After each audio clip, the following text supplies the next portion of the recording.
4వ తేదీన మంత్రివర్గ సమావేశం, పలు కీలక అంశాలపై నిర్ణయం తీసుకునే అవకాశం. ముఖ్యమంత్రి రేవంత్ రెడ్డి అధ్యక్షతన ఈ నెల 4వ తేదీన సాయంత్రం 4 గంటలకు సెక్రటేరియట్లో రాష్ట్ర మంత్రివర్గం సమావేశం కాబోతున్నది. ఈ మేరకు రాష్ట్ర ప్రభుత్వ ప్రధాన కార్యదర్శి ఏ శాంతికుమారి అన్ని శాఖల ముఖ్య కార్యదర్శులకు సమాచారం అందించారు. అవసరమైన సమాచారం సిద్ధం చేయాల్సిందిగా ఆదేశించారు. ఈ సమావేశంలో పలు కీలక అంశాలపైన కేబినెట్ చర్చించి నిర్ణయాలు తీసుకోబోతున్నది.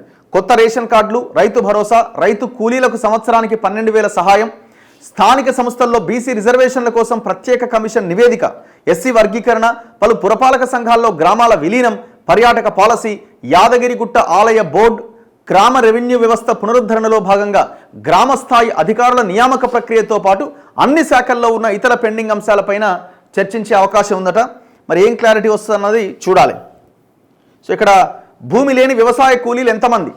వివరాలు సేకరిస్తున్న పంచాయతీరాజ్, గ్రామీణాభివృద్ధి శాఖ, ఉపాధి హామీ పనులే ప్రామాణికం. ఇప్పుడు వీళ్ళు ఈ భూమి లేని నిరుపేదలు ఎవరైతే కూలీలు ఉంటారో, వ్యవసాయ కూలీలు, వీళ్ళకి 12,000 రూపాయలు ఇస్తాం, సంవత్సరానికి 6,000 6,000 2 విడతలుగా 12,000 ఇస్తామని ఎలక్షన్ మేనిఫెస్టోలో పెట్టారు. వీళ్ళంతా పాపం గుంట భూమి కూడా లేని నిరుపేదలు వీళ్ళంతా. అయితే గవర్నమెంట్ ఏం చెప్తుంది, మరి దేన్ని ప్రామాణికంగా తీసుకోవాలా? ఇప్పుడు ఆ రుణమాఫీకి దానికేమో రేషన్ కార్డుని ప్రామాణికంగా తీసుకొని అక్కడ కొంత రైతులని ఫిల్టర్ చేశారు. అక్కడ కూడా పాపం చాలామంది అన్యాయం అయిపోయారు. ఇప్పుడు ఇక్కడ ఉపాధి హామీ జాబ్ కార్డ్ ఎవరికైతే ఉంటుందో వాళ్ళని పరిగణలోకి తీసుకుంటారట. అండ్ దీంట్లో కూడా మరి గుంట 2 గుంటల భూమి ఉందనుకోండి, దానివల్ల ఏముంది వాళ్ళకి? పాపం దానివల్ల ఏం లాభం లేదు. ఆ గుంట 2 గుంటల భూమి ఉన్న వాళ్ళ పరిస్థితి ఏంది? మరి వాళ్ళకు కూడా మేము వాళ్ళకి భూమి ఉంది కాబట్టి ఇవ్వమంటే అది మోసం అవుతుంది.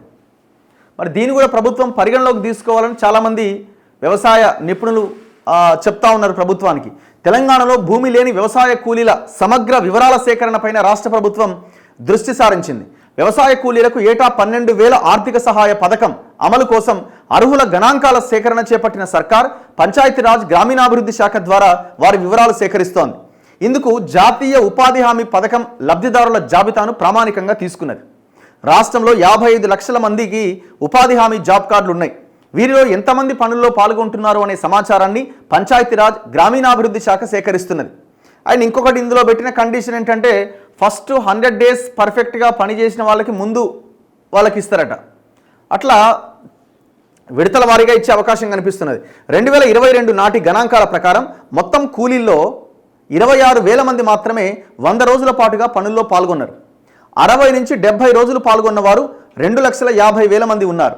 కొన్ని రోజులే పనుల్లో పాల్గొన్నవారు 17 లక్షల మంది ఉన్నారు. కూలీల పని దినాలు, చెల్లింపులు పొందిన వారి సమాచారం కావాలని కేంద్ర గ్రామీణాభివృద్ధి శాఖను రాష్ట్ర గ్రామీణాభివృద్ధి శాఖ కోరింది. ఆ జాబితా అందిన వెంటనే రాష్ట్ర అధికారులు దాన్ని వ్యవసాయ రెవెన్యూ శాఖలకు పంపిస్తారు. ఆ జాబితాలో ఉన్న వారిలో ఎవరికైనా భూమి ఉన్నదా, రైతు బంధు లేదా పిఎం కిసాన్ సహాయం పొందుతున్నారా, పట్టాదారు పాస్ పుస్తకాలు ఉన్నాయా అనే వివరాలు సేకరిస్తారు. అనంతరం భూమి లేని నిరుపేద వ్యవసాయ కూలీల జాబితాను సిద్ధం చేసి రాష్ట్ర ప్రభుత్వానికి పంపిస్తారు. మొత్తం మీద రాష్ట్రంలో సుమారు 17 లక్షల మంది భూమి లేని వ్యవసాయ కూలీలు ఉన్నారని సర్కారు ప్రాథమికంగా అంచనా వేసినట్టు తెలిసింది.